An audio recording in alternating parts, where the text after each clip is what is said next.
তো টিউটোরিয়ালের এই পর্বে আমরা শিখব হচ্ছে স্ট্রিং অপারেটর সম্পর্কে।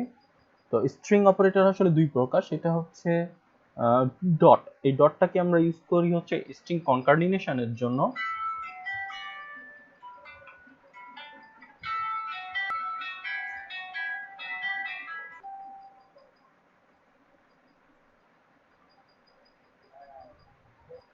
স্ট্রিং অপারেটরের একটা হচ্ছে বলা ডট, ডটটাকে বলা হয় হচ্ছে স্ট্রিং কনকার্ডিনেশন অপারেটর, এই যে এইটা, ঠিক আছে। আর আরেকটা হচ্ছে ডট ইকুয়াল, ঠিক আছে। তো এই দুটো কিভাবে কাজ করে চলুন দেখি। তো প্রথমে আমি একটা ভ্যারিয়েবল নেব, ইকুয়াল টু আমি দিব হচ্ছে ওয়েলকাম টু,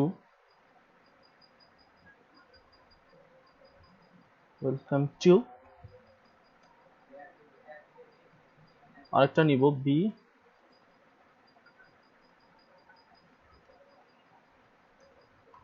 ওয়েবমাস্টার।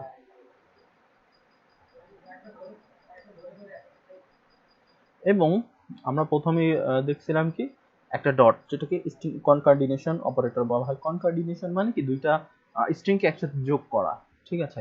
তো এই জন্য আমি আরেকটা অপারেটর, আরেকটা ভ্যারিয়েবল নিব, সেটা হচ্ছে সি ইকুয়াল টু, এখানে আমি দিব হচ্ছে এ ডট বি দিয়ে এখন আমরা এখানে সেভ দিলাম, দেখি কি হয়। আমাদের এর ভিতরে কি আছে, ওয়েলকাম টু, ঠিক আছে। আর বির ভিতরে কি আছে, ওয়েবমাস্টার, তাই না? তো এখানে যদি এখন আমরা যে রিলোড করি, আচ্ছা আমরা ইকো করি নাই সিটাকে, হ্যাঁ আমরা ইকো করি নাই, তাহলে আমরা ওখানে ইকো করতে পারতাম, ইকো ইকো সি।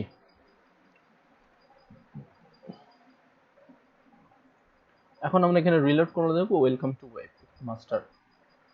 তো এটা আসলে আমাদের যেটা হয় সেটা হচ্ছে যে স্ট্রিং কনকার্ডিনেশন অপারেটর, ডটটাকে বলা হয় স্ট্রিং কনকার্ডিনেশন অপারেটর। এটার কাজ হচ্ছে দুইটা স্ট্রিংকে এক করে রিটার্ন করা, ঠিক আছে, দুইটা স্ট্রিংকে এক করে দেওয়া, যোগ করা আসলে, যেটাকে বলা হয় স্ট্রিং যোগ।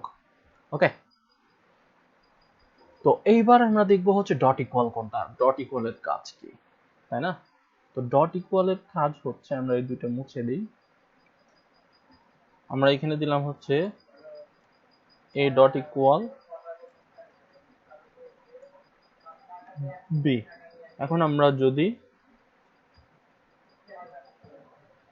ইকো করি এটাকে, সেভ দিলে কি হবে, আমাদের এর ভিতরে যে এটা ওয়েলকাম টু এটা আছে এর ভিতরে, এটা এর সাথে কি করবে, মানে ওয়েব মাস্টারকে কি করবে, এর সাথে কনভার্ট করে এই এর ভিতরে রাখবে, ঠিক আছে। তাহলে আমরা ইকো করব এ, তাহলে আমরা দেখব একই রেজাল্ট, এই যে একই রেজাল্ট, কোনো পরিবর্তন নাই, ঠিক আছে।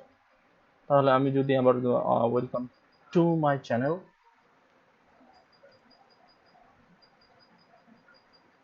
লিখে সেভ করি, সেভ করে যদি এখানে এসে রিলোড করি, তাহলে দেখবেন যে welcome to my channel webmaster, ঠিক আছে, welcome to my channel webmaster.